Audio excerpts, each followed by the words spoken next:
Residential builders. The state of Michigan does not require licensing for commercial construction. I had it explained to me one time that every job site has got to have a licensee on it. When it comes to a residential home, the residential builder is going to be that code compliant person licensee. When it comes to commercial construction, typically it's going to be your architect or engineer that has done the drawings, that is that code compliant licensee. So every job is going to have some kind of licensee. It's just a matter of what type of licensee. We don't have anything that is required for commercial construction, just residential, okay? Definition of a residential structure is a detached 1 or 2 family dwelling and all related facilities pertinent to that dwelling.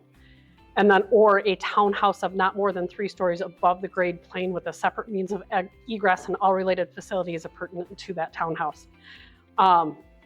When it comes to residential builders or M&A contractors, and I'll explain the difference between the two, none of those include electrical, mechanical, and plumbing.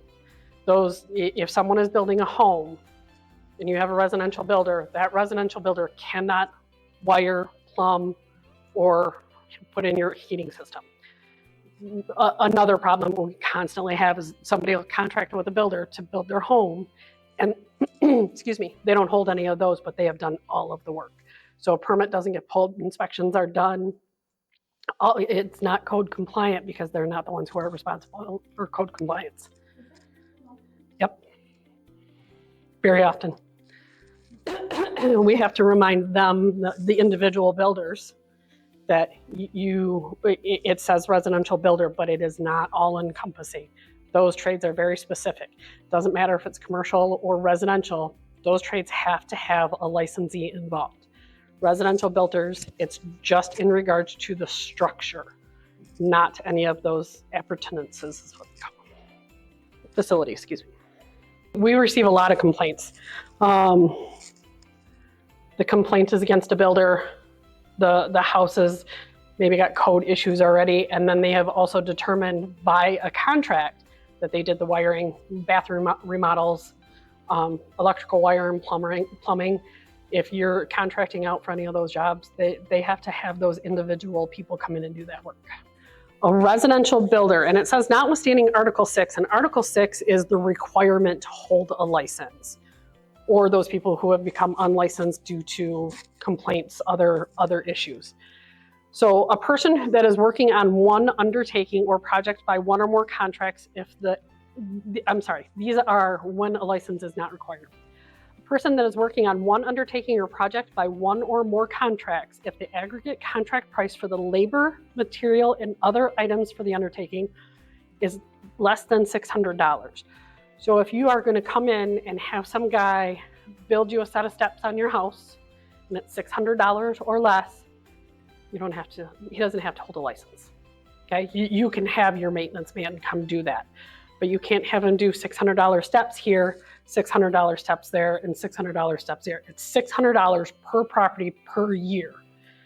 Go ahead. Correct.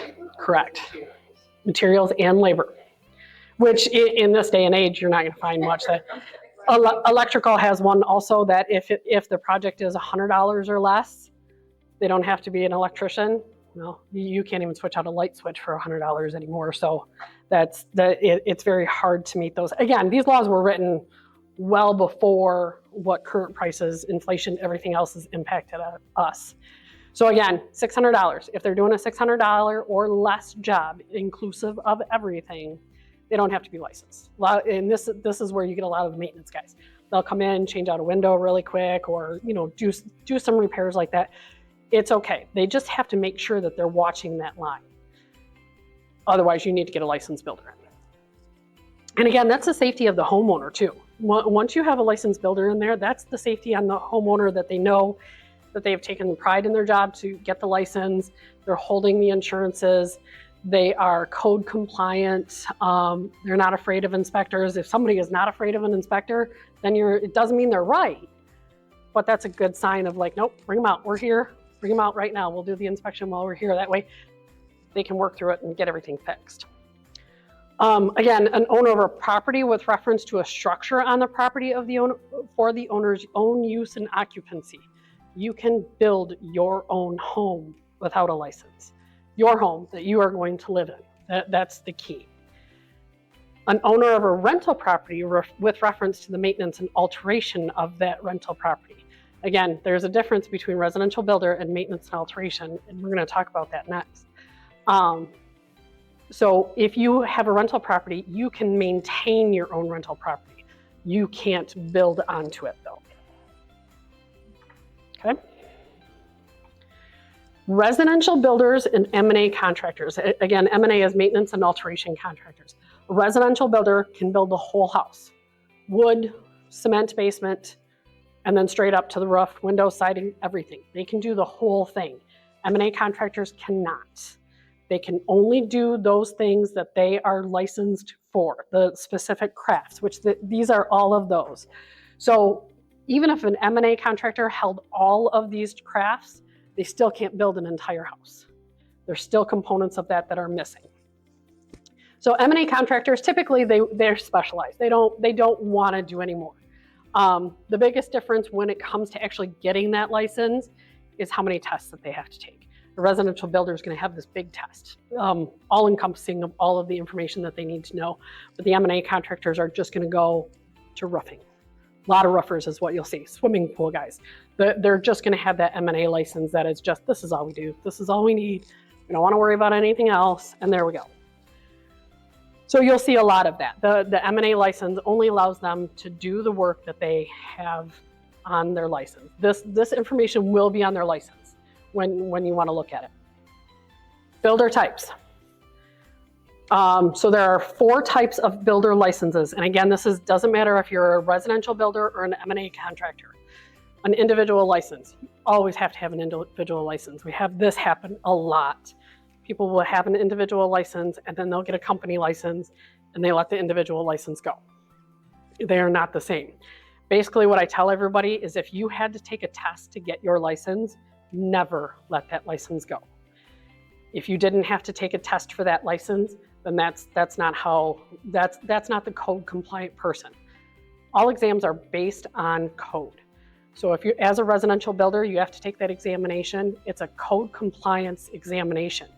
They don't need to know that you need to have the code memorized. They need to know that you know how to read the code to find the answers. Contractor license, or excuse me, company licenses for builders, there's no exam. You have to have an LLC or a corporation filed with the Corps Division at CSCL, and that's all you need. But then you need that individual license to qualify it. So as I explained to people, you've got an LLC over here, and you've got an individual builder over here. That builder company license connects those two. If you are a residential builder and you are an individual builder and you're signing contracts under an LLC, you have an LLC filed, current, everything else like that, no company license between the two. If you end up in court, that LLC is not going to protect your assets when it comes to building. We know an LLC, mainly corporations entity, they're meant to protect personal assets. So this is the bridge between the two to make sure that they are protecting their assets when they do that. Okay. Branch.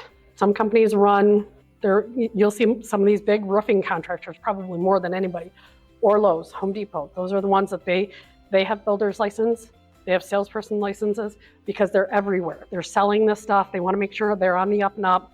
They don't ever want to get caught not doing what they think that they might need to.